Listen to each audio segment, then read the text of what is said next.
And to my left is Bill Parker, member of our Historic Preservation Commission, and to my right is Jeff Penscover, and he's an alternate, but he's going to sit in because we have a couple that are not going to be able to attend tonight, and we have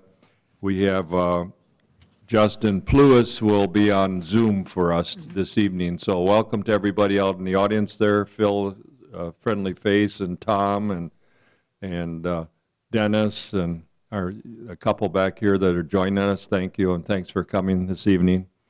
First item on our agenda is approval of the report from the March 16th, 2023 Historic Preservation Commission meeting. Any questions or comments for those that have reviewed that? Otherwise, I'll entertain a motion to accept that as presented. The only recommendation I would have is the change. My name was misspelled. I think that might have been corrected, but if not, that was the only recommendation I had. Okay. Let's see here. I think, yes, it was P-L-E-U-S, and yours is P-L-U-E-S-S. Justin, is that right? Okay.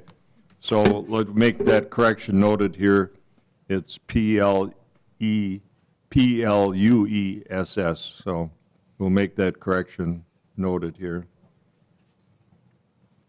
Any other corrections for those minutes of March 16th? I'll entertain a motion to accept them if that's in order. I'll make a motion to accept it. A motion made by Bill Parker, and I'll second it. Jeff is going to second that motion. So any other questions or comments? All those in favor signify by saying aye. Aye. Opposed, no. Motion carried. Aye. Thank you, Justin. Item 2, update on the status of the Certified Local Government Designation Request, CLG. It's referred to many times. Kyle or Carrie, you want to take that? Yes, thank you, Chair Hittner and members of the Historic Preservation Commission. So when we met last, we knew this was soon upcoming, but we hadn't officially heard yet. And so we do have a letter in the packet dated March 15th, 2023, which is an official designation as a certified local government, a CLG community by the United States Department of Interior National Park Service. So that's kind of that first big step to getting us moving forward with any kind of historic preservation initiative. So we're really glad that that was awarded. Okay, any other information anybody needs on that? And that was signed by Megan Brown. Phil, is that any relation to you? Okay. Okay, thank you. Item 4, staff updates, discussion, information only. Carrie or Kyle?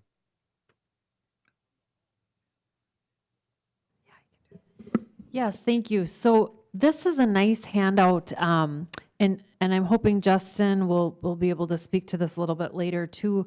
But Kyle, Justin, and I were able to attend the WAHPC, Wisconsin Association of Historic Preservation Commission's spring conference, which was held in Marshfield in April, the end of April.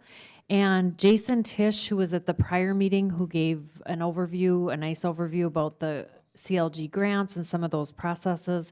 This is one page on the slideshow, but the entire handout is in your packet. And I thought it was a nice layout, as these are kind of our next, probably most significant steps, is moving forward with the grant application to do a citywide survey. This really is a nice timeline and gives a nice kind of step-by-step look into the process and kind of what we're looking at here. So I just, on the next slide, I just had, these are kind of our upcoming steps. So moving forward here before our next meeting, one of our big objectives will be to define the grant request and reach out to a consultant to identify a rough estimate of what the survey will cost. After further talks with Jason, I know at the last meeting, we had discussed breaking up the survey into two sections of the city. And Kyle kind of wanted to take a deeper dive into that. He thought that there had been other surveys that were done as one, and that did turn out to be correct. And Jason supported that. So he said that one citywide survey will be what our application can be. So we won't have to break it into 2 years. We won't have to do it piecemeal. And that's really great news because it also makes our timeline a lot more attainable than kind of dragging that out. So what we're looking at now in terms of project scope would be one citywide survey. And he did forward a list of consultants, so we'll be reaching out to them to get a cost estimate on what the cost will be, so our application can detail that. And then a letter of intent will be due on August 21st, 2023, and then we'll describe that project scope in more detail with the State Historic Preservation Office, and then the full grant proposal will be submitted in December with awards approved in February. So that's kind of in our next few months, the big kind of overarching application that we'll be looking at. And I would be happy to answer any questions if anyone has any questions. We got some questions from the audience. Phil? Phil, can you come up to the podium? Make sure the light's on. Should be a button on the mic.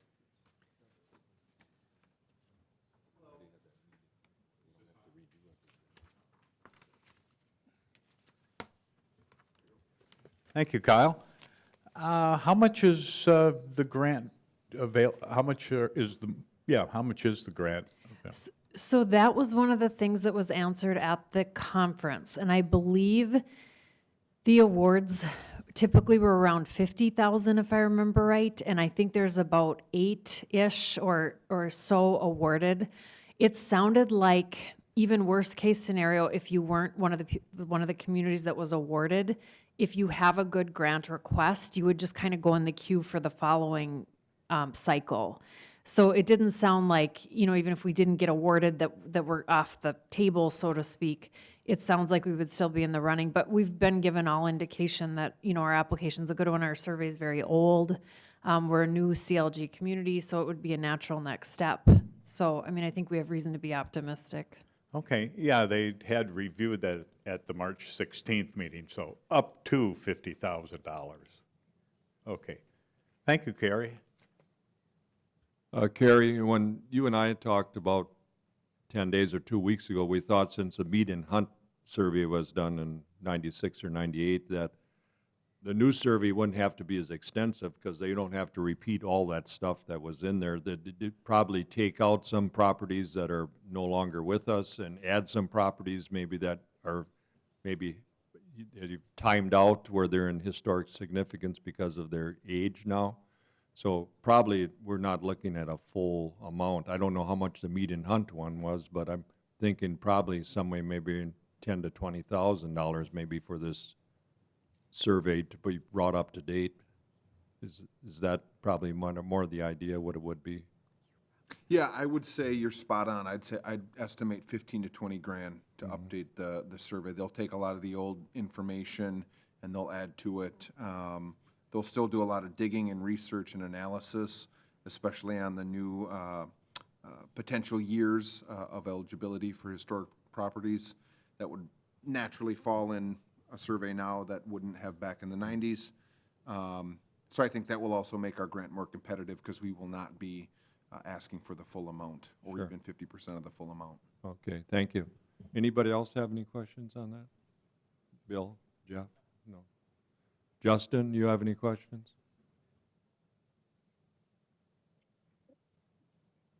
I do not have any questions. Okay, thank you.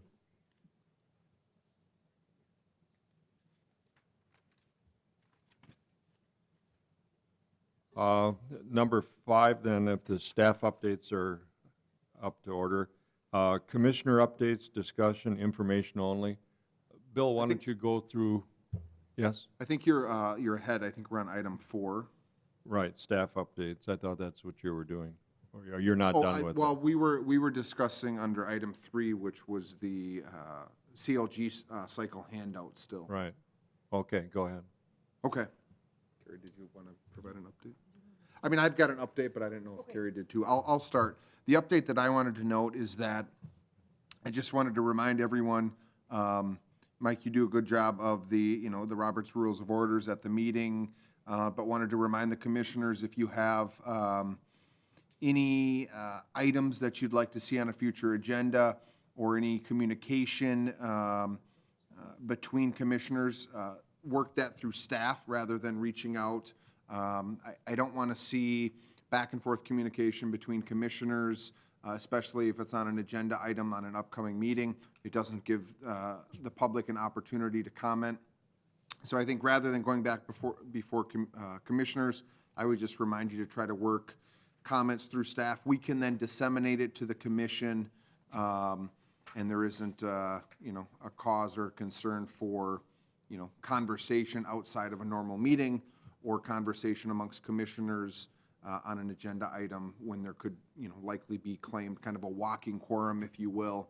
So just a reminder, again, work those ideas and those thoughts and those comments through staff. We can then disseminate it or put it on an upcoming agenda item. And then we'll obviously work with the chairperson of the commission on those agendas moving forward.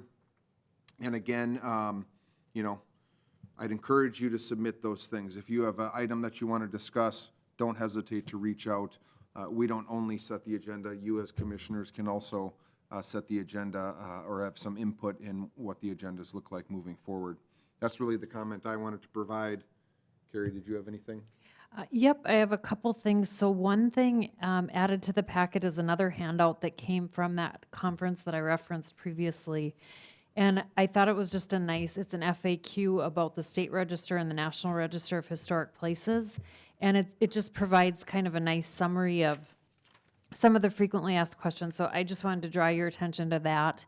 And we'll probably make an effort to try to put something informational like that, in the packets moving forward, just so we can continue to build on that knowledge piece and just kind of tie in some different aspects of historic preservation.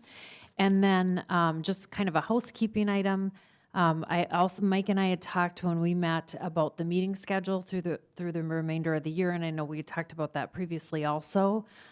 So there are 3 more meetings then this year, and they will fall each month on the last Thursday of the month at 6 o'clock is how it works. We had said the 4th Thursday, the one in November conflicts with Thanksgiving, so we just moved that to the following week, just so everyone has that and they can get their calendars organized. Any questions that anybody has? Commissioners? Justin?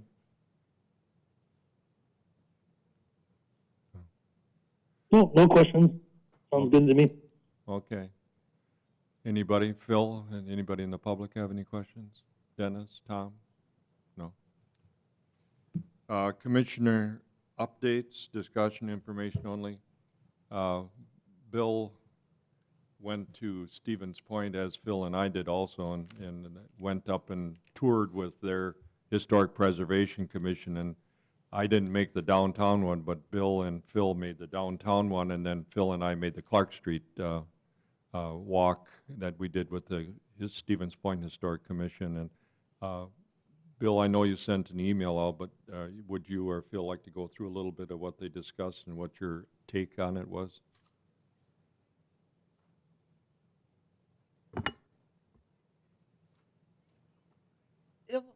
The walk itself was very, very interesting. I seen some things there that really kind of put things into perspective of what we could be going through in a few years. I still don't know how to take a lot of it. It seemed like they were more concerned with regulating than actual historical preservation there. They were pointing out stuff like a canopy was out of order or a paint job wasn't in line, stuff like that. But I also seen a lot of good things too, especially on the walk. so some of the buildings were being updated very, very nice. The meeting itself, I really don't have much to comment on the meeting.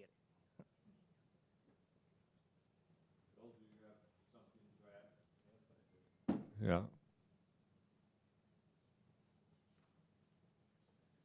Well, thank you, Mike. And yeah, Bill and I did have a good tour of downtown Stevens Point. And it's really interesting when you take a walking tour. We've all been to Stevens Point many times, but on the walking tour, we were able to really take a look at the buildings, the good, the bad, and the ugly of Stevens Point. There definitely is not a consensus among building owners to kind of adhere to some sort of consistency. Kyle, you may have to argue that one with me, but I was surprised to see some of the buildings that really needed some historic preservation. When I compare Stevens Point to downtown Wisconsin Rapids, I think we have some really good potential for Wisconsin Rapids, both east side and west side, because what's left are very historic buildings. And I think we have property owners that are willing to buy in to preserving those beautiful buildings. So I think we picked up a lot of good points of what we can do to bring it here to Wisconsin Rapids.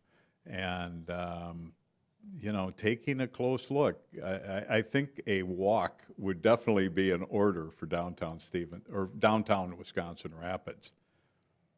Phil, do you want to relate what you and I saw on the Clark Street walk? It was a little different because it didn't include the downtown. It was mostly across from UW campus, their Old Main and that sort of thing. Yeah, it definitely was near the university campus. I'm surprised that Stevens Point doesn't have more historic neighborhoods. Kyle, is that the only part of Stevens Point that is part of the historic district? So Stevens Point, I believe in the last intensive survey, had identified 5 residential historic neighborhoods. Oh, good. Only one of them, the Clark/Main Street neighborhood, is designated, but there are a number of others that I think could be designated on the National Register. At the time I was there, they just hadn't made it a priority to pursue funding and the nomination process. But since, I think it has been a priority, and you know, they were working towards achieving those additional neighborhoods. I think likewise, we would have probably, as the Meet Hunt study indicates, we would have several residential neighborhoods that would fit the bill for historic districts. Yeah, good. I'm glad to hear that, because off the top of my head, I could at least name 2 other neighborhoods in Stevens Point. Here in Wisconsin Rapids, Mike, I think we have a really good opportunity once again to look at some of our neighborhoods and come up with a parameter, or a perimeter of some of those neighborhoods. And some of the beautiful homes and some of the beautiful architecture is still pretty much intact in a lot of our neighborhoods. Some of it is hiding behind some aluminum or vinyl siding, but basically the architecture of some of these older homes in Wisconsin Rapids definitely have some potential for historic neighborhoods.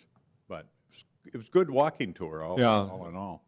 Phil and I were a little surprised, I guess, when they were talking, I think Tim Siebert and a couple of the other members, and they're going, Stevens Point Historic Preservation is going from may and could to shall and must. That's the way I took it anyway, that they were, at least some of those members are looking at making it tougher, maybe for some of those districts, maybe where there was a little lax or something, or not enforced, or whatever the rules were. And Kyle, you can probably speak to that. The only question I have, and for fellow commissioners and everybody, is isn't it better to preserve a building even with vinyl or stainless steel or something, so that maybe someday down the road that somebody that's got some money can really preserve it and make it nice? Otherwise, the building goes to pot, and then you don't have any building left, or it's out in the, unfortunately, half of Wisconsin Rapids is out in the landfill out here, but I mean, that's just the way we did it years ago, and probably never should have done it that way, but I'm a little torn between somebody fixing up a building, not, destroying its historic character, but just preserving it for maybe for a future generation that can actually do the work. So that's that, that realism and that idealism fighting around here. Yeah, good point. But I think we're off to a good start. I'm really quite optimistic and excited to work with the commission in getting some things done.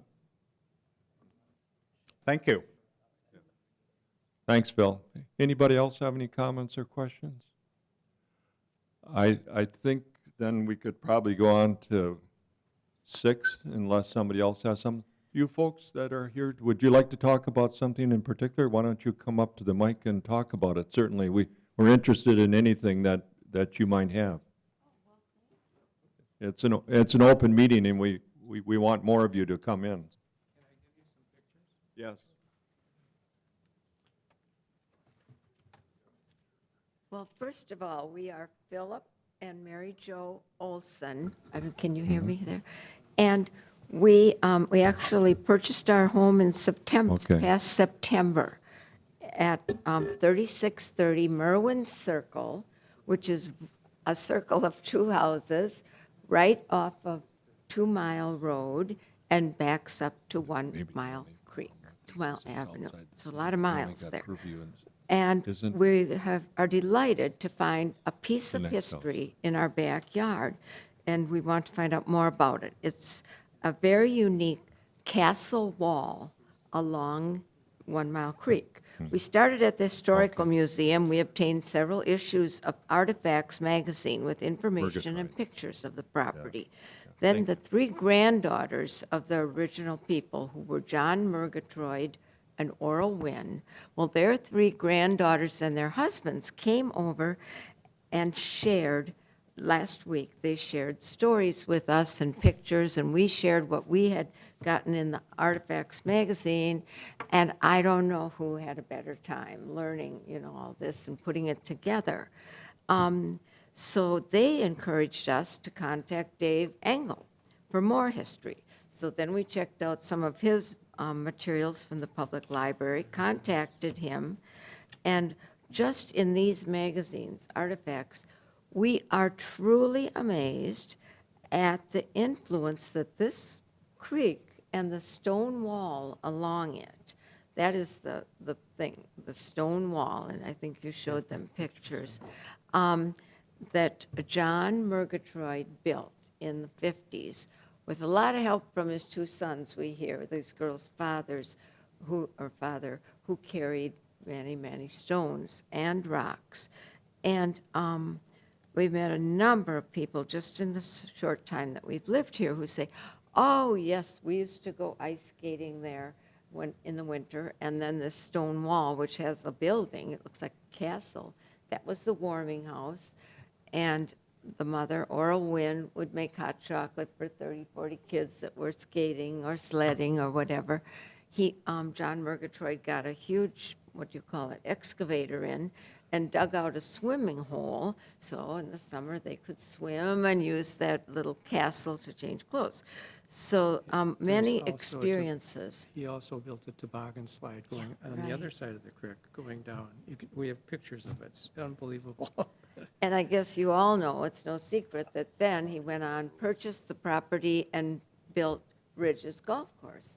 And he had a racetrack there as well. He was a very ambitious man.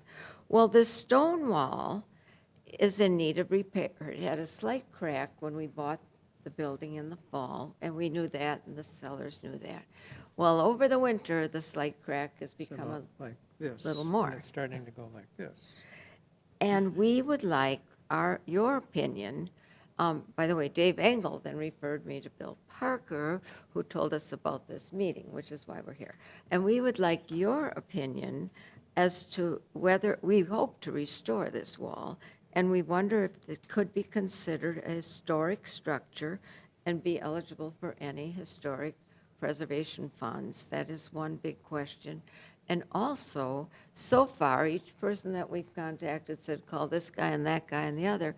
And each of those, including 4 of them who came and looked at it, 4 different people, say, oh my, it's wonderful, it must be preserved, all these beautiful stones, but not for me to do. So we also need to find the artisan or mason or whomever who could fix the wall. So that's our story. And Phil, you had some more here. Oh, you had more pictures, I guess. Oh, on my camera. I Well, do. they're better on here. Yeah. Okay. So that's why we're here. And we love Rapids. We've only been here a short time, moved here from Madison, and are delighted with the neighbors, the people, the churches, everything. It's a wonderful community. So there you have it.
Mr. Chair?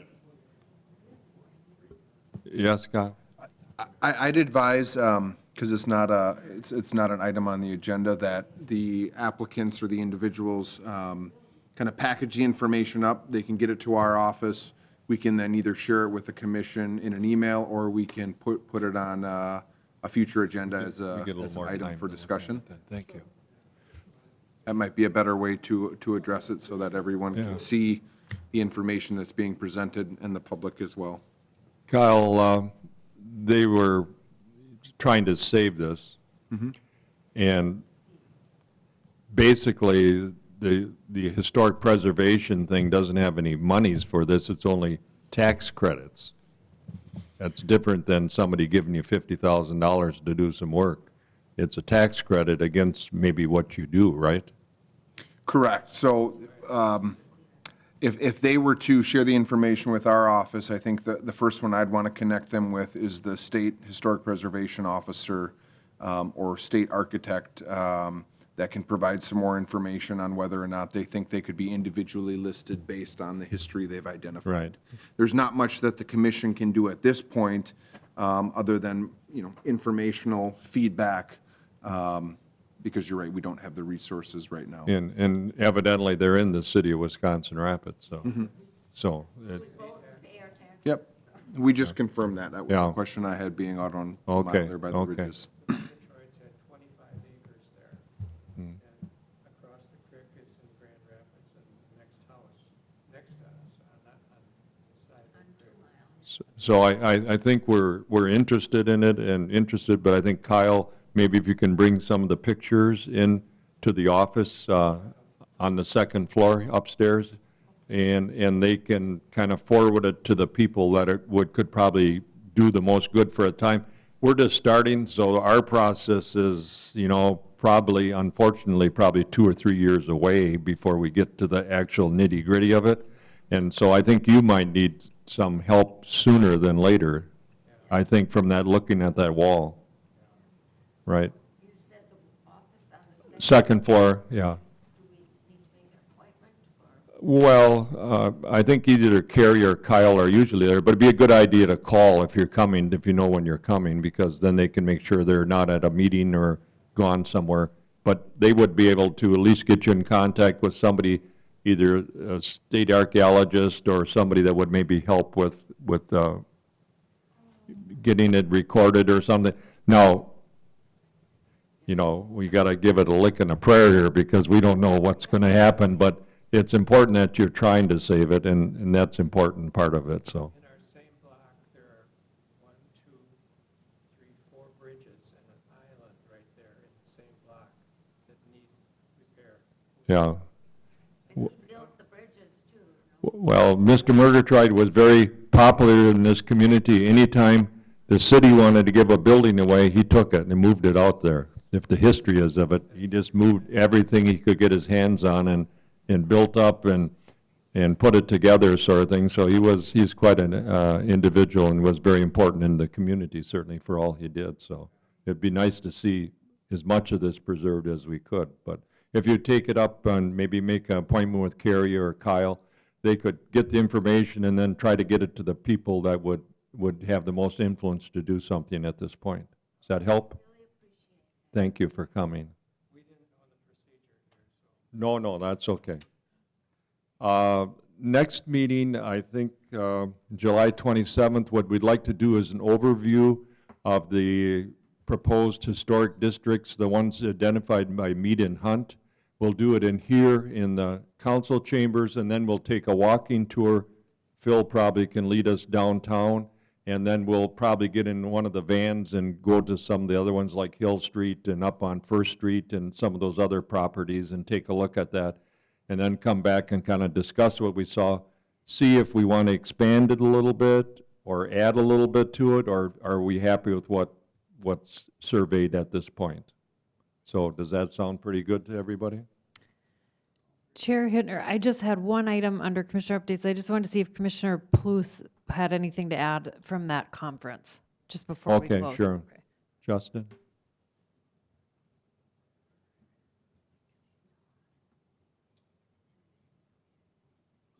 This is Justin. I think Gary touched on it pretty well. I really didn't have anything more to add. It was a good conference, and but I really don't have anything more.